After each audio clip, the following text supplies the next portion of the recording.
టీశాట్ వీక్షకులకు నమస్కారం. మనం ఇప్పుడు జనవరి 2024 కరెంట్ అఫైర్స్ గురించి చర్చించుకుందాం. జనవరి 2024 కరెంట్ అఫైర్స్లో భాగంగా ఇప్పుడు ఈ ఎపిసోడ్లో మనము వార్తల్లో వ్యక్తుల గురించి చర్చించుకుందాం. ఏ పోటీ పరీక్షకైనా లేదా ఏ కాంపిటేటివ్ ఎగ్జామ్స్ అయినా కరెంట్ అఫైర్స్ అనేది చాలా క్రూషియల్ రోల్ ప్లే చేస్తూ వస్తుంది. సో అలా క్రూషియల్ రోల్ ప్లే చేసేటువంటి కరెంట్ అఫైర్స్ని ప్రిపేర్ అయ్యేటప్పుడు ఇలా వార్తల్లో వ్యక్తులు, జాతీయాంశాలు, అంతర్జాతీయ అంశాలు, ప్రాంతీయాంశాలు, ఇంపార్టెంట్ డేస్, ఆ ఇంపార్టెంట్ డేస్కి ఉన్నటువంటి థీమ్స్, ఆ ఇంపార్టెంట్ డే ఆ రోజే ఉండడానికి గల కారణం ఏంటి, అంటే దాని బ్యాక్గ్రౌండ్ ఏంటి. సో వీటితో పాటుగా కరెంట్ అఫైర్స్ని స్టాటిక్ అండ్ డైనమిక్ కరెంట్ అఫైర్స్గా మర్జ్ చేస్తూ చదివినట్టయితే కరెంట్ అఫైర్స్ అనే ఒక దాంట్లో ఎక్కువ స్కోర్ చేసే అవకాశం ఉంటుంది. So static and dynamic current affairs అంటే ఏంటి అంటే, ఏదైనా ఒక అంశం ఉందనుకోండి, ఫర్ సపోజ్ క్రీడా అంశాలు ఉన్నాయనుకోండి, సో ఒలింపిక్ గేమ్స్ ఉన్నాయనుకోండి, ఆ ఒలింపిక్ గేమ్స్లు ఇప్పుడు జరుగుతున్నప్పుడు దాని యొక్క ఆ ఒలింపిక్ గేమ్స్లో అత్యధిక స్థానాలు సాధించిన కంట్రీ ఏది అని అడిగారు అనుకోండి, అది డైనమిక్ కరెంట్ అఫైర్స్గా. లేదా ఒలింపిక్ సంబంధించిన ఏదైనా ప్రీవియస్ అంశం అడిగితే దాన్ని స్టాటిక్ కరెంట్ అఫైర్స్గా కన్సిడర్ చేయొచ్చు. సో ఇంకొక ఎగ్జాంపుల్ ఏంటి అంటే, రీసెంట్గా మనకు వన్డే వరల్డ్ కప్ అయింది కదా. సో వన్డే వరల్డ్ కప్ భారతదేశంలో జరిగింది. ఏ జట్టు నెగ్గింది అంటే ఆస్ట్రేలియా. దేనిపైన అంటే భారతదేశం పైన. సో అలా కాకుండా ఇంతకుముందు భారతదేశం ఏదైనా వన్డే వరల్డ్ కప్ నెగ్గిందా, ఎప్పుడు నెగ్గింది, 2011లో నెగ్గింది. సో అప్పుడు భారతదేశ కెప్టెన్ ఎవరు, లేదా 1983లో నెగ్గింది ఒకసారి, అప్పుడు భారతదేశ కెప్టెన్ ఎవరు. సో ఇలాంటివన్నీ కూడా అడిగే అవకాశం ఎక్కువగా ఉంటుంది. సో ఇలా స్టాటిక్ అండ్ డైనమిక్ రెండు మర్జ్ చేసుకొని చదివినట్టయితే కరెంట్ అఫైర్స్లో ఎక్కువ స్కోర్ చేసే అవకాశం ఉంది. అదేవిధంగా ఇప్పుడు మనము కరెంట్ అఫైర్స్ని వార్తల్లో వ్యక్తులు, వార్తల్లో ప్రదేశాలు, జాతీయాంశాలు, అంతర్జాతీయ అంశాలు, ప్రాంతీయాంశాలు ఇలా విడివిడి విభాగాలుగా చదివినట్టయితే వాటిని గ్యాదర్ చేయడం ఈజీ అవుతుంది. అంటే ఇన్ఫర్మేషన్ గ్యాదర్ చేయడం ఈజీ అవుతుంది. ఎట్ ద సేమ్ టైం ఆ ఇన్ఫర్మేషన్ రివిజన్ చేయడం కూడా అంతే ఈజీ అవుతుంది. సో కరెంట్ అఫైర్స్ అనేది ఎగ్జామ్లో క్రూషియల్ రోల్ ప్లే చేస్తుంది కాబట్టి వే ఆఫ్ అప్రోచ్ అనేది డిఫరెంట్గా ఉండాలి. సో అంటే దాన్ని ఎక్కువ రివైజ్ చేసినట్టయితే అది అన్ని విధాలుగా ఉపయోగపడుతుంది. ఎందుకంటే కరెంట్ అఫైర్స్ రిలేటెడ్గా, పాలిటీ రిలేటెడ్గా క్వశ్చన్ అడగొచ్చు, జాగ్రఫీ రిలేటెడ్ క్వశ్చన్ అడగొచ్చు, హిస్టరీ రిలేటెడ్ క్వశ్చన్ అడగొచ్చు, science and tech related question అడగొచ్చు, ఇంకా ఎకనామీ రిలేటెడ్, ఎన్విరాన్మెంటల్ రిలేటెడ్, ఇలా ఏదైనా అంశాన్ని సైంటిఫిక్గా అడగొచ్చు. అంటే దానికి సబ్జెక్ట్ రిలేటెడ్ అడగొచ్చు, కరెంట్ అఫైర్స్ అడగొచ్చు.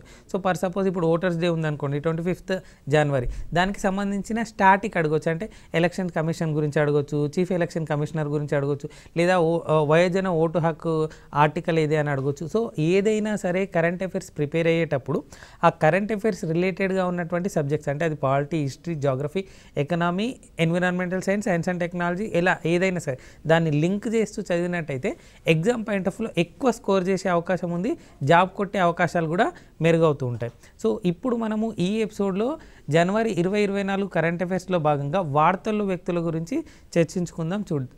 ఫస్ట్ అంశం చూద్దాం. రోహన్ బోపన్న. సో రోహన్ బోపన్న చాలా ఇంపార్టెంట్ బిట్ అండి ఇది. సో టెన్నిస్కి సంబంధించిన ఆటగాడు. సో ఎందుకు ఇటీవల వార్తల్లో ఉన్నారు అంటే, ఆస్ట్రేలియన్ ఓపెన్ గెలిచాడు కాబట్టి వార్తల్లో నిలిచాడు. Mixed double. So Australian open గెలవడమే కాకుండా అత్యధిక వయస్సులో పురుషుల డబుల్స్ గెలిచినటువంటి వ్యక్తిగా ఇతడు వార్తల్లో నిలిచాడు. సో 43 ఏళ్ల వయసులో పురుషుల డబుల్స్ గెలిచిన అతిపెద్ద వయస్కుడిగా రికార్డు నెలకొల్పడం జరిగింది. సో చాలాసార్లు చెప్పాను, ఎప్పుడైనా కరెంట్ అఫైర్స్ బిట్ అనేది రికార్డు, మొట్టమొదటి అంశము అనేది ఉన్నప్పుడు ఎగ్జామ్ పాయింట్ ఆఫ్ వ్యూలో అడిగే అవకాశాలు ఎక్కువగా ఉంటాయి. సో రోహన్ బోపన్న అనే వ్యక్తి 43 ఏళ్ల వయసులో డబుల్స్, మిక్స్డ్ డబుల్స్ విభాగంలో ఆస్ట్రేలియన్ ఓపెన్ గెలిచాడు కాబట్టి రికార్డు నెలకొల్పాడని చెప్పుకున్నాం.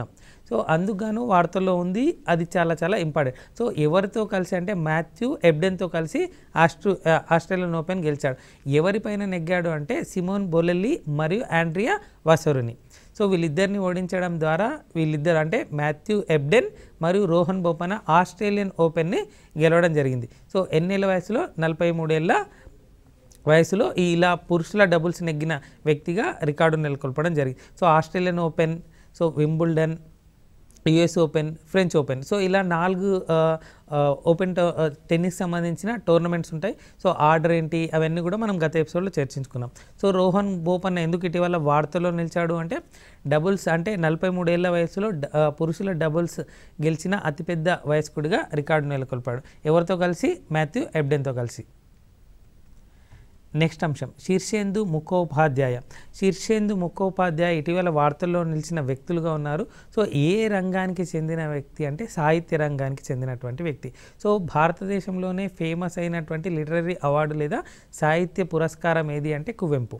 సో ఆ కువెంపు అవార్డుకు గ్రహీతగా ఉన్నటువంటి వ్యక్తి ఎవరు ఇటీవల అంటే శీర్షేందు ముఖోపాధ్యాయ. సో ఆ కొన్ని పేర్ల ద్వారా మనం వాళ్ళు ప్రాంతం ఎక్కడిదో కొంచెం ఐడియా వస్తుంది. సో శీర్షేందు ముఖోపాధ్యాయ ఎక్కడంటే బెంగాలీ నవల రచయిత. ఎవరు? బెంగాలీ నవల రచయిత. సో కువెంపు అవార్డు గ్రహీత ఎవరు అని అడగొచ్చు. ఎవరు అంటే శీర్షేందు ముఖోపాధ్యాయ. సో ఏ భాష చెందిన వ్యక్తి అంటే బెంగాలీ భాష. ఇది బెంగాలీ భాష. నెక్స్ట్ అంశం. సో ఇది కూడా చాలా చాలా ఇంపార్టెంట్ బిట్ అండి. ఇక్కడ చూడండి, మహారాష్ట్ర తొలి మహిళా డైరెక్టర్ జనరల్ ఆఫ్ పోలీస్ అంటే మహారాష్ట్రకు సంబంధించి డీజీపీగా నియమించబడ్డటువంటి వ్యక్తి. అందుకు కానీ ఇటీవల వార్తలు ఉంది. సో తొలి లేదా మొట్టమొదటి రికార్డు అనేవి కీవర్డ్స్ అండి. సో ఇలాంటి వాటిపైన కరెంట్ అఫైర్స్ అడిగే అవకాశం ఎక్కువగా ఉంది బిట్స్గా. సో రష్మి శుక్లా అనే ఆమె మహారాష్ట్రకు సంబంధించి తొలి మహిళా డీజీపీగా ఎంపిక కావడం జరిగింది. అందుకు గాను వార్తల్లో నిలిచింది. సో ఎగ్జామ్ పాయింట్ ఆఫ్ వ్యూలో ఇలా అడగొచ్చండి, మహారాష్ట్ర తొలి మహిళా డైరెక్టర్ జనరల్ ఆఫ్ పోలీస్ ఎవరు? డీజీపీగా నియమించబడ్డటువంటి వ్యక్తి ఎవరు అంటే రష్మి శుక్లా. ఎవరు? రష్మి శుక్లా. సో ఎప్పుడైనా ఎగ్జామ్ పాయింట్ ఆఫ్ వ్యూలో మనకు సక్సెస్ అవ్వాలి అంటే మ్యాటర్ చదవడం ఎంత ఇంపార్టెంటో రివిజన్ చేయడం కూడా అంతే ఇంపార్టెంట్. అంటే మనం బిట్గా చదివినప్పుడు అది గుర్తుంటుంది. సో మోడల్ పేపర్స్ కానీ టెస్ట్ సిరీస్ కానీ రాసినప్పుడు అది ఎలిమినేషన్ మెథడ్ చేస్తాం కాబట్టి అది మైండ్లో ఫిక్స్ అయిపోయి ఉంటుంది. సో మహారాష్ట్ర తొలి మహిళా డైరెక్టర్ జనరల్ పోలీస్గా ఎంపిక కాబడ్డటువంటి వ్యక్తి ఎవరు అంటే రష్మి శుక్లా. సో మహారాష్ట్రకు సంబంధించిన అంశం కాబట్టి అక్కడ ముఖ్యమంత్రిగా ఎవరు ఉన్నారు? ఏక్నాథ్ షిండే. సో గవర్నర్గా ఎవరు ఉన్నారు? రమేష్ బైస్. ఎవరు? రమేష్ బైస్. నెక్స్ట్ అంశం, ఇది కూడా చాలా ఇంపార్టెంట్ బిట్ అండి. 16వ ఆర్థిక సంఘానికి చైర్మన్గా నియమించబడ్డటువంటి వ్యక్తి ఎవరంటే అరవింద్ పనగారియా. ఎవరు? అరవింద్ పనగారియా. సో ఈయన నీతి ఆయోగ్ ఉంటుందిగా, నీతి ఆయోగ్ యొక్క మొట్టమొదటి లేదా మాజీ ఉపాధ్యక్షుడు. ఎవరు? మాజీ ఉపాధ్యక్షుడు అరవింద్ పనగారియా. సో ఇప్పుడు ఏ బాధ్యతలు స్వీకరించబోతున్నారంటే ఆర్థిక సంఘం యొక్క చైర్మన్గా. సో ప్రీవియస్ ఆర్థిక సంఘం అంటే ప్రీవియస్ ఫైనాన్స్ కమిషన్ యొక్క చైర్మన్గా ఎవరు ఉన్నారంటే ఎన్కే సింగ్. ఎవరు? NK Singh. Next, MS Swaminathan award గ్రహీత.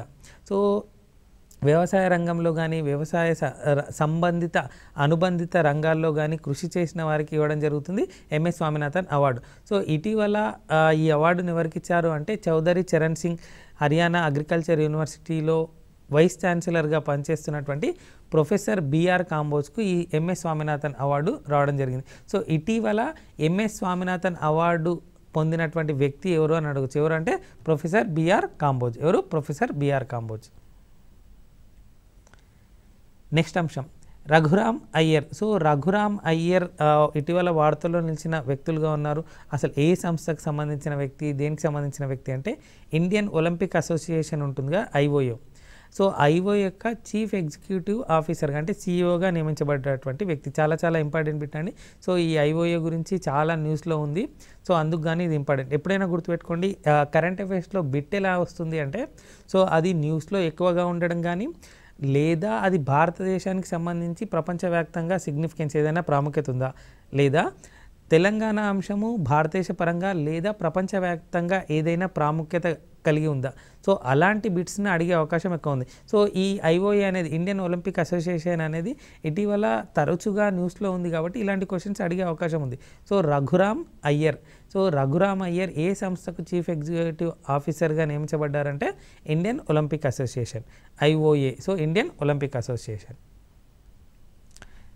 నెక్స్ట్ అంశం, డాంగ్ జున్. సో ఇటీవల చైనాలో రక్షణ శాఖ మంత్రి కనిపించకపోవడము, దానికి సంబంధించి చాలా న్యూస్ వైరల్లో ఉంది. సో ఇది కూడా ఇంపార్టెంట్ అని చెప్పుకోవచ్చు. సో 4 నెలల క్రితం అదృశ్యమైన లీ షాంగ్పు స్థానంలో అంటే 4 నెలల క్రితం అదృశ్యమైన రక్షణ శాఖ మంత్రిగా పనిచేస్తున్నటువంటి లీ షాంగ్పు, ఆయన స్థానంలో ఇప్పుడు కొత్తగా ఎవరిని అపాయింట్ చేశారో అంటే డాంగ్ జున్. ఎవరు? Dong Jun. సో చైనాకు సంబంధించి కొత్త రక్షణ శాఖ మంత్రి ఎవరు అంటే డాంగ్ జున్. ఎవరు? డాంగ్ జున్. నెక్స్ట్ అంశం, ఇండియన్ ఆయిల్ కార్పొరేషన్ ఉంటుంది కదా, ఐఓఎల్. సో ఐఓసి యొక్క మానవ వనరులు అంటే హ్యూమన్ రిసోర్స్ డైరెక్టర్గా నియమించబడ్డటువంటి వ్యక్తి ఎవరు అంటే రష్మి గోయల్. ఎవరు? Rashmi Goyal. So Indian oil corporation యొక్క మానవ వనరుల డైరెక్టర్గా నియమించబడ్డటువంటి వ్యక్తి ఎవరంటే రష్మి గోయల్. నెక్స్ట్ అంశం. సో క్రీడా రంగానికి సంబంధించిన అంశం, క్రికెట్కి సంబంధించిన అంశం David Warner. So David Warner ఇటీవల వార్తల్లో నిలిచిన వ్యక్తులుగా ఉన్నారు. ఎందుకంటే వన్డే మరియు టెస్ట్ క్రికెట్కు వీడ్కోలు పలుకుతున్నట్టుగా ప్రకటించడం జరిగింది. సో T20 క్రికెట్లో కొనసాగుతానని చెప్పడం జరిగింది. సో వన్డే టెస్ట్ క్రికెట్కు వీడ్కోలు పలికిన డేవిడ్ వార్నర్ ఏ దేశానికి చెందిన వ్యక్తి అని అడగచ్చు. లేదా డేవిడ్ వార్నర్ ఇటీవల ఏ ఫార్మాట్ల కంటే ఫార్మాట్లు 3 ఉంటాయి కానీ టెస్ట్, వన్డే, T20. సో ఏ ఫార్మాట్లకు వీడ్కోలు పలికారు అని అడగొచ్చు. సో ఏది one day and test. Next, Chad ప్రధానమంత్రిగా, చాద్ అనే దేశానికి ప్రధానమంత్రిగా ఎన్నిక కాబడ్డటువంటి వ్యక్తి ఎవరు అంటే సక్సెస్ మస్రా. ఎవరు? సక్సెస్ మస్రా. సక్సెస్ మస్రా ఏ దేశానికి ప్రధానమంత్రిగా ఎన్నిక కాబడ్డారు అని అడగొచ్చు. ఏది? చాద్. సో ఇలాంటి క్వశ్చన్స్ అండి. ఇప్పుడు చూడండి, షేక్ హసీనా ఏ దేశానికి ప్రధానమంత్రిగా ఎన్నికబడ్డారు? బంగ్లాదేశ్కి. సో అలా షేక్ హసీనా కానీ, ఈ సక్సెస్ మస్రా కానీ, ఇంకా ఏదైనా దేశానికి సంబంధించిన ప్రధానమంత్రులు ఉన్నారనుకోండి, వాళ్ళ అన్నీ ఒక ఆర్డర్లో ఇచ్చి మ్యాచ్ ద ఫాలోయింగ్గా అడగవచ్చు. సో అంటే ఒకటే బిట్టు కానీ ఒకటే క్వశ్చను 4 అంశాలకు సంబంధించిన అంశాలను లేదా 5 అంశాలకు సంబంధించిన అంశాలను మీరు బాగా గుర్తుంచుకున్నప్పుడే వీటిని రాయగలరు. సో రీసెంట్గా జరుగుతున్నటువంటి ఎగ్జామ్ ట్రెండ్ కానీ, కరెంట్ అఫైర్స్ ట్రెండ్ కానీ ఎలా ఉంది అంటే, ఇంతకుముందు డైరెక్ట్గా ఒక క్వశ్చన్ ఇచ్చి వాటికి సంబంధించి ABCDలు ఆన్సర్స్ ఇచ్చేవాళ్ళు. అలా కాకుండా ఇప్పుడు ఏం చేస్తున్నారంటే ఏ కరెక్టు, ఏబీ కరెక్టు, ABCDలు 3 కరెక్టు, ఇలా క్వశ్చన్ ప్యాటర్న్ అనేది మారిపోయింది. సో దానికి తగ్గట్టుగానే మనము ప్రిపరేషన్ అనేది మార్చుకుంటూ ఉండాలి. సో ఇక్కడ చూడండి, ఇందాక చెప్పాను సక్సెస్ మస్రా ఏ దేశానికి ప్రధానమంత్రిగా ఉన్నారు? చాద్. సో ఇంకో షేక్ హసీనా ఏ దేశానికి ప్రధానమంత్రిగా ఎన్నికబడ్డారు? బంగ్లాదేశ్. సో అలా కొన్ని ఇచ్చి ఈ దేశానికి వీళ్ళు, ఈ దేశానికి వీళ్ళు మ్యాచ్ ద ఫాలోయింగ్గా పెట్టండి, లేదా వీటిలో కరెక్ట్ అయినది ఏది, సరైనది ఏది అని కూడా అడగవచ్చు. సో అలాంటి బిట్లు అటెండ్ చేసేటప్పుడు ఏంటంటే మనకు ఎంతో కొంత అవగాహన అక్కడ ఇచ్చిన పాయింట్స్ పైన ఉన్నట్టయితే ఎలిమినేషన్ మెథడ్లో కూడా వాటిని ఆన్సర్ చేయొచ్చు. సో మనము TSATకి సంబంధించి మల్టిపుల్ చాయిస్ క్వశ్చన్స్ కూడా ప్రొవైడ్ చేస్తున్నాం కదా, ఆ ప్రొవైడ్ చేసిన దాంట్లో సో వాటిని ఎలా ఎలిమినేట్ చేయాలి ఏంటి అనేది కూడా అక్కడ చెప్పడం జరుగుతుంది, గమనించగలరు. సో చాద్ ప్రధానమంత్రిగా ఎన్నిక కాబడ్డటువంటి వ్యక్తి ఎవరంటే సక్సెస్ మస్రా. నెక్స్ట్ అంశం, గ్వాంగ్ లీ. సో గ్వాంగ్ లీ అనే వ్యక్తి ఇటీవల వార్తల్లో నిలిచిన వ్యక్తులుగా ఉన్నారు. ఏంటి అంటే ఒక సంస్థకు చీఫ్ ఎగ్జిక్యూటివ్ ఆఫీసర్గా నియమించబడ్డారు. సో అది ఏ సంస్థ అంటే కియా ఇండియా. ఇది కియా ఇండియా ఉందిగా, కియా ఇండియాకి సంబంధించి కొత్తగా ఏర్పడినటువంటి managing director and chief executive officer ఎవరు అంటే గ్వాంగ్ లీ. ఎవరు? Gwang Lee. Next, professor Ved Prakash Nanda. So professor Ved Prakash Nanda సాహిత్యము, విద్యారంగంలో పద్మభూషణ్ పొందినటువంటి వ్యక్తి ఎప్పుడంటే 2018లో. సో ఎందుకు ఇటీవల వార్తల్లో నిలిచారంటే ఇటీవల ఆయన కన్నుమూయడం జరిగింది, అందుకు గాను వార్తల్లో నిలిచారు. సో పద్మభూషణ్ అవార్డు గ్రహీత ప్రొఫెసర్ వేద్ ప్రకాష్ నందా ఇటీవల కన్నుమూయడం జరిగింది. సో ఆయనకు ఎప్పుడు వచ్చింది పద్మభూషణ్ అంటే 2018లో. ఏ రంగంలో? సాహిత్యం మరియు విద్యారంగంలో. సో రీసెంట్గా పద్మ అవార్డులను కూడా అనౌన్స్ చేయడం జరిగింది. సో అంటే అవార్డ్స్ ఇచ్చినప్పుడు అండి, అది ఎవరికి ఇచ్చారు, ఏ రంగంలో ఇచ్చారు, అవి కూడా చాలా చాలా ఇంపార్టెంట్. సో ఏ రంగంలో ఎవరికి ఇచ్చారు, సో వాటికి సంబంధించిన అంశాలు కూడా ప్రీవియస్ ఎగ్జామ్లో డైరెక్ట్ బిట్గా అడగడం జరిగింది, ఏ రంగంలో ఎవరిచ్చారని చెప్పి. వాటికి సంబంధించిన అంశాలు మనం వాటి పద్మ అవార్డుల గురించి చెప్పుకుందాం. సో పద్మభూషణ్ అవార్డు గ్రహీత ప్రొఫెసర్ వేద్ ప్రకాష్ నందా ఇటీవల కన్నుమూయడం జరిగింది. ఏ విభాగంలోకి వచ్చింది ఆయనకంటే సాహిత్యం మరియు విద్యారంగంలో. Next, AIRIA. సో AIRIA అంటే ఏంటి అంటే all India rubber industries association. So ఈ all India rubber industries association యొక్క అధ్యక్షుడిగా ఎవరు ఎన్నిక కాబడ్డారంటే శశి సింగ్. ఎవరు? శశి సింగ్. నెక్స్ట్ అంశం, వైస్ అడ్మిరల్ దినేష్ త్రిపాఠి. ఇది కూడా చాలా చాలా ఇంపార్టెంట్ బిట్ అండి, రక్షణకు శాఖకు సంబంధించింది లేదా మన భారతదేశానికి సంబంధించింది కాబట్టి చాలా చాలా important bit. So vice admiral Dinesh Tripathi బాధ్యతలు స్వీకరించారంటే భారత నౌకాదళ ఉంటుంది కదా, దానికి వైస్ చీఫ్గా నియామకం పొందినటువంటి వ్యక్తి. సో భారత నౌకాదళ వైస్ చీఫ్గా నియామకం పొందినటువంటి వ్యక్తి ఎవరంటే vice admiral Dinesh Tripathi. So navy చీఫ్గా ఎవరున్నారు అంటే అడ్మిరల్ ఆర్ హరికుమార్. ఎవరు? Admiral R Harikumar. So navy చీఫ్గా చెప్పుకుంటున్నాం కాబట్టి నేవీ డేని ఎప్పుడు జరుపుకుంటాం? December 4th. ఎప్పుడు? December 4th. సో ఇలా ఏదైనా అంశం చూడండి, దానికి సంబంధించిన రిలేటెడ్గా ఏదో ఉన్నా దాన్ని లింక్ చేసుకొని చదివినట్టయితే ఎగ్జామ్ పాయింట్ ఆఫ్ వ్యూలో ఎక్కువ స్కోర్ చేసే అవకాశం ఉంది. నెక్స్ట్ అంశం, national infrastructure and investment fund limited ఉంది. సో అక్కడ పేరులోనే ఉంది చూడండి, national infrastructure and investment fund limited. ఈ సంస్థకు సంబంధించి CEO మరియు MDగా ఎంపిక కాబడ్డటువంటి వ్యక్తి ఎవరు అంటే సంజీవ్ అగర్వాల్. ఎవరు? సంజీవ్ అగర్వాల్. సో NIFL యొక్క CEO మరియు MDగా నియామకం పొందినటువంటి వ్యక్తి ఎవరు అని అడగవచ్చు. ఎవరు అంటే సంజీవ్ అగర్వాల్. నెక్స్ట్ అంశం, Asian development bank. So ADB ఉంది కదా, ఆ ADB యొక్క ప్రధాన కార్యాలయం ఎక్కడ ఉందంటే మనీలా. సో అక్కడ ఉన్నటువంటి ఆ బ్యాంక్కి సంబంధించి ఎగ్జిక్యూటివ్ డైరెక్టర్గా నియామకం పొందినటువంటి వ్యక్తి ఎవరు అంటే వికాస్శీల్. ఎవరు? Vikassheel. So Asian development bank యొక్క ఎగ్జిక్యూటివ్ డైరెక్టర్గా నియామకం పొందినటువంటి వ్యక్తి ఎవరు అంటే వికాస్శీల్. ఎక్కడ ఉంది ఇది? మనీలాలో. ఎక్కడ? మనీలా.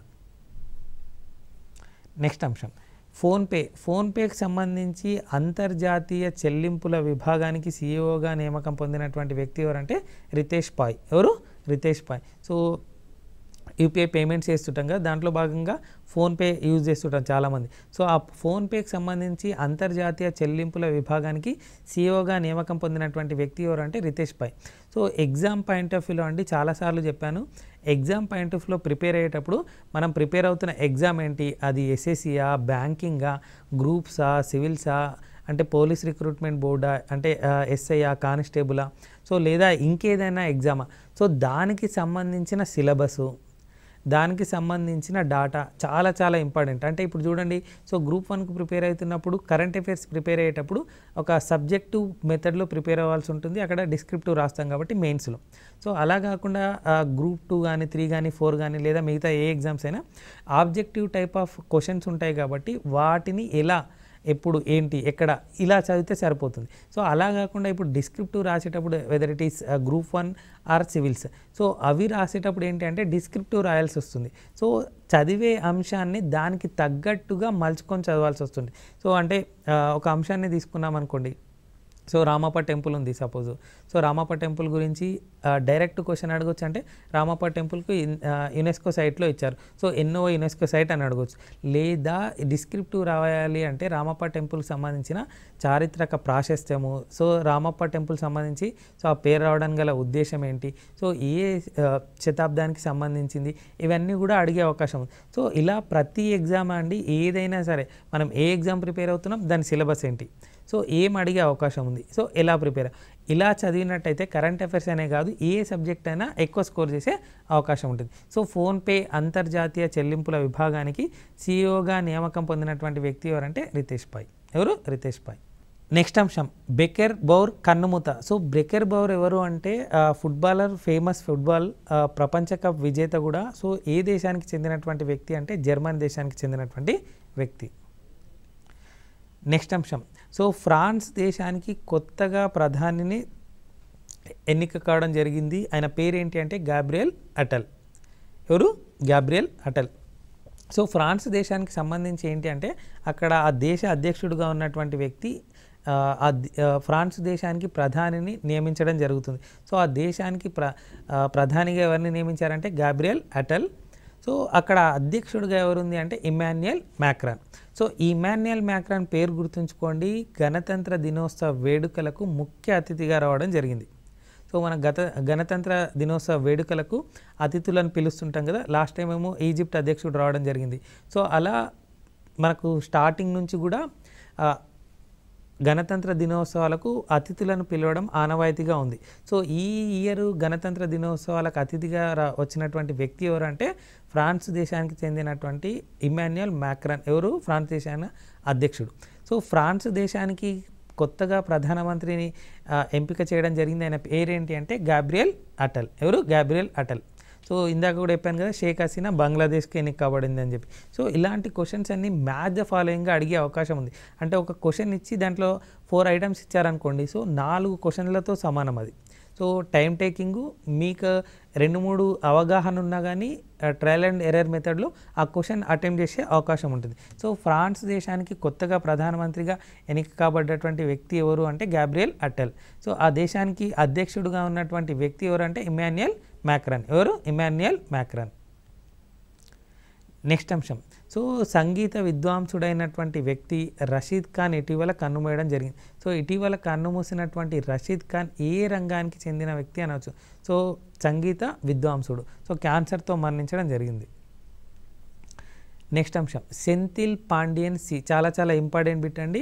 వరల్డ్ ట్రేడ్ ఆర్గనైజేషన్ ఉంటుందిగా, వరల్డ్ ట్రేడ్ ఆర్గనైజేషన్లో భారత తదుపరి రాయబారిగా నియామకం పొందినటువంటి వ్యక్తి. సో సెంథిల్ పాండియన్ ఇటీవల వార్తల్లో నిలిచిన వ్యక్తులుగా ఉన్నారు. ఎందుకంటే వరల్డ్ ట్రేడ్ ఆర్గనైజేషన్ ఉంటుంది, ఆ వరల్డ్ ట్రేడ్ ఆర్గనైజేషన్లో భారత తదుపరి రాయబారిగా నియామకం పొందినటువంటి వ్యక్తి. సో దీని యొక్క ప్రధాన కార్యాలయం ఎక్కడుంది? స్విట్జర్లాండ్లోని జెనీవాలో. సో వరల్డ్ ట్రేడ్ ఆర్గనైజేషన్లో భారత తదుపరి రాయబారిగా నియామకం పొందినటువంటి వ్యక్తి ఎవరు అని అడగవచ్చు. ఎవరు అంటే సెంథిల్ పాండియన్ సి. సో ఎప్పుడైనా చెప్తున్నానండి, మళ్ళీ చెప్తున్నాను, కరెంట్ అఫైర్స్ ప్రిపేర్ అయ్యేటప్పుడు ఇలా మ్యాటర్ చదివినప్పుడు ఈజీ ఉంటుంది. ఎప్పుడైతే ఎగ్జామ్లో క్వశ్చన్ అటెంప్ట్ చేస్తామో అక్కడ ఎగ్జామ్ టెన్షన్ అనండి, లేకపోతే అక్కడ ఉన్నటువంటి టైం లిమిట్ అనండి, ఆ టెన్షన్లో ఏంటి అంటే ఆప్షన్స్ అనేవి గుర్తురాకపోవచ్చు. సో ఎప్పుడైనా మ్యాటర్ చదవడం ఎంత ఇంపార్టెంటో దాన్ని ప్రాక్టీస్ చేయడం కూడా అంతే ఇంపార్టెంట్. ఆ ప్రాక్టీస్ కోసమే టీశాట్లో ఎపిసోడ్ ఎండింగ్లో కొన్ని మల్టిపుల్ చాయిస్ క్వశ్చన్స్ కూడా గత కొన్ని ఎపిసోడ్లుగా మీకు అందిస్తున్నాము, గమనించగలరు. సో WTOలో భారత తదుపరి రాయబారిగా నియామకం పొందినటువంటి వ్యక్తి ఎవరంటే సెంథిల్ పాండియన్ సి. నెక్స్ట్ అంశం దివ్యాకృతి సింగ్. సో దివ్యాకృతి సింగ్ అర్జున అవార్డు గ్రహీత. సో అర్జున అవార్డు గ్రహీత కాకుండా ఈమె ఈక్వెస్ట్రియన్ క్రీడలలో అవార్డు పొందినటువంటి మొదటి భారతీయ మహిళ. చాలా చాలా ఇంపార్టెంట్ బిట్ అండి. సో ఇలా మొదటి రికార్డు అనే క్వశ్చన్స్ ఎక్కువ శాతం అడిగే అవకాశం ఉంటుంది కరెంట్ అఫైర్స్లో భాగంగా. సో ఇటీవల అర్జున అవార్డు గ్రహించినటువంటి దివ్యాకృతి సింగ్ ఏ క్రీడలలో అవార్డు పొందింది అంటే ఈక్వెస్ట్రియన్ క్రీడలు. సో ఈక్వెస్ట్రియన్ క్రీడలతో అర్జున అవార్డు పొందినటువంటి మొదటి భారతీయ మహిళ ఎవరు అని కూడా అడగవచ్చు. ఎవరంటే దివ్యాకృతి సింగ్. ఎవరు? దివ్యాకృతి సింగ్. నెక్స్ట్ షీల్వర్ధన్ సింగ్. సో షీల్వర్ధన్ సింగ్ ఇటీవల వార్తల్లో నిలిచిన వ్యక్తులుగా ఉన్నారు. ఏంటి అంటే UPSC ఉంటుందిగా, union public service commission. So సభ్యుడిగా నియామకం పొందినటువంటి వ్యక్తి. సో ఆయన అంతకుముందు ఏ సంస్థకు హెడ్గా ఉన్నారు లేదా డైరెక్టర్ జనరల్గా ఉన్నారంటే CISF ఉంటుందిగా, సెంట్రల్ ఇండస్ట్రియల్ సెక్యూరిటీ ఫోర్స్, దానికి సంబంధించిన డైరెక్టర్ జనరల్గా పనిచేసినటువంటి వ్యక్తి. So union public service commission సభ్యుడిగా ఎన్నికబడ్డటువంటి వ్యక్తి ఎవరు ఇటీవల అంటే షీల్వర్ధన్ సింగ్. నెక్స్ట్ అంశం భారత యువ రెజ్లింగ్ ఛాంపియన్స్ అయినటువంటి అమన్ సెహ్రావత్. సో అమన్ సెహ్రావత్ ఇటీవల వార్తల్లో నిలిచిన వ్యక్తులుగా ఉన్నారు. ఎందుకంటే జాగ్రెబ్ ఓపెన్ 2024 పురుషుల సింగిల్స్ ఈవెంట్లో 57 kgల విభాగంలో బంగారు పథకాన్ని కైవసం చేసుకున్నటువంటి వ్యక్తి. సో ఇలాంటి క్వశ్చన్ చూడండి, ఇది ఒకటే మ్యాటర్ క్వశ్చన్ ఎలా అడగవచ్చు అంటే జాగ్రెబ్ ఓపెన్ 2024లో పురుషుల సింగిల్స్ ఈవెంట్లో 57 kgల విభాగంలో బంగారు పథకం కైవసం చేసుకున్నటువంటి వ్యక్తి ఎవరు అని అడగవచ్చు. ఎవరంటే అమన్ సెహ్రావత్, లేదా అమన్ సెహ్రావత్ అనే వ్యక్తి ఏ క్రీడారంగానికి చెందినటువంటి వ్యక్తి అని అడగవచ్చు. ఏది? ఆయన ఒక రెజ్లర్. ఏది? Wrestler. Next doctor Michael Devavrata Patra. So doctor Michael Devavrata పాత్ర ఇటీవల వార్తల్లో నిలిచిన వ్యక్తులుగా ఉన్నారు. చాలా చాలా ఇంపార్టెంట్ బిట్ అండి. రిజర్వ్ బ్యాంక్ ఆఫ్ ఇండియాకి సంబంధించిన అంశం. సో రిజర్వ్ బ్యాంక్ ఆఫ్ ఇండియాకి సంబంధించిన అంశం ఏంటి అంటే reserve bank of India deputy గవర్నర్గా ఇతన్ని 1 సంవత్సరం పాటు కాలాన్ని పొడిగించడం జరిగింది. అంటే మరో ఏడాది కాలానికంటే ఈ 15th ఉంటగా జనవరి 15th నుంచి ఇంకో 1 year దాకా అతన్ని అదే పదవిలో ఉంచడానికి ఉత్తర్వులు జారీ చేయడం జరిగింది. So reserve bank of India deputy గవర్నర్గా నియమించబడ్డటువంటి వ్యక్తి ఎవరు అంటే డాక్టర్ మైకేల్ దేవవ్రత పాత్ర. ఇప్పటి వరకు మనము జనవరి 2024 సంబంధించిన కరెంట్ అఫైర్స్లో భాగంగా వార్తల వ్యక్తుల గురించి, వాటి యొక్క బ్యాక్గ్రౌండ్, అసలు వార్తల వ్యక్తులుగా ఉండడానికి గల ప్రధాన కారణం, అవన్నీ కూడా చర్చించుకున్నాం. సో ఎప్పుడైనా కరెంట్ అఫైర్స్ ప్రిపేర్ అయ్యేటప్పుడు ఇలా వార్తల వ్యక్తులు, ప్రాంతీయాంశాలు, జాతీయాంశాలు, అంతర్జాతీయ అంశాలు, ఇంపార్టెంట్ డేస్, ఆ ఇంపార్టెంట్ డేస్కి ఉన్నటువంటి థీమ్స్ లేదా నేపథ్యాలు, సో ఇలా విడివిడి విభాగాలుగా విభజించుకొని చదివినట్టయితే మ్యాటర్ అంటే ఆ డాటాని కలెక్ట్ చేయడం ఈజీ అవుతుంది, అట్ ది సేమ్ టైం దాన్ని రివిజన్ చేయడం కూడా ఈజీ అవుతుంది. సో ఇలా విడివిడి విభాగాలుగా కరెంట్ అఫైర్స్ను గ్యాదర్ చేయడము, రివైజ్ చేయడంతో పాటుగా కరెంట్ అఫైర్స్ అనేదాన్ని స్టాటిక్ కరెంట్ అఫైర్స్గా, డైనమిక్ కరెంట్ అఫైర్స్గా చదవాల్సి ఉంటుంది. So static current affairs, dynamic current affairs అంటే ఏంటి అంటే, సో డైనమిక్ కరెంట్ అఫైర్స్ అన్నాం అనుకోండి, ఇప్పుడు సపోజ్ ఈ ఇయర్ 2024లో T20 వరల్డ్ కప్ జరగబోతుంది. సో T20 వరల్డ్ కప్ ఎక్కడ జరగబోతుంది అనేది, సో డైనమిక్ కరెంట్ అఫైర్స్లో భాగంగా అడిగారనుకోండి. సో 2007లో మొట్టమొదటి T20 వరల్డ్ కప్ జరిగింది. ఆ మొట్టమొదటి T20 వరల్డ్ కప్లో నెగ్గిన జట్టు ఏది అని అడగొచ్చు. ఏదంటే భారతదేశం. దేనిపైన? పాకిస్తాన్ పైన. సో ఇప్పుడున్న అంశం ఉందనుకోండి, సపోజ్ న్యూస్లో ఉన్న అంశం గురించి చర్చించినట్టయితే అది డైనమిక్ కరెంట్ అఫైర్స్. అలా కాకుండా న్యూస్లో ఉన్న అంశం అంటే కరెంట్ అఫైర్స్ రిలేటెడ్ అంశం గురించి ప్రీవియస్గా ఏదైనా డాటా ఉందా, దానికి బ్యాక్గ్రౌండ్ పరమైన అంశం ఏదైనా ఉందా, దాన్ని చదవడాన్ని స్టాటిక్ కరెంట్ అఫైర్స్ అంటారు. సో ఇలా కరెంట్ అఫైర్స్ని విడివిడి విభాగాలుగా చదువుతూ మరియు స్టాటిక్ అండ్ డైనమిక్ కరెంట్ అఫైర్స్ని మెర్జ్ చేస్తూ చదివినట్టయితే పోటీ పరీక్షలు, అది ఏ పోటీ పరీక్ష అయినా సరే దాంట్లో ఎక్కువ స్కోర్ చేయడానికి అవకాశం ఉంటుంది, జాబ్ కొట్టే అవకాశాలు కూడా మెరుగుపడుతుంటాయి. సో ఇలా కరెంట్ అఫైర్స్ని చదువుతూ వాటితో పాటుగా so geography related current affairs, polity related current affairs, economy related current affairs, environmental related current affairs, science and tech related current affairs అంటూ సో ఏదైనా కరెంట్ అఫైర్స్ అంశం వచ్చిందనుకోండి, దాని రిలేటెడ్గా ఏదైనా అంశం ఉంటే దాన్ని లింక్ చేస్తూ చదివినట్టయితే కూడా ఎగ్జామ్ పాయింట్ ఆఫ్ వ్యూలో ఎక్కువ స్కోర్ చేసే అవకాశం ఉంటుంది. సో ఇప్పుడు మనము ఈ ఎపిసోడ్లో జనవరి 2024 గురించి 2024లో ఉన్నటువంటి వార్తల వ్యక్తుల గురించి చర్చించుకున్నాం కదా. ఇంకొక ఎపిసోడ్లో ఇంకొన్ని అంశాలతో మేము ముందుంటాము. టీశాట్ వీక్షిస్తున్నటువంటి పోటీ పరీక్షల అభ్యర్థులందరికీ టీశాట్ తరపున ఆల్ ద బెస్ట్ తెలుపుతూ ధన్యవాదాలు.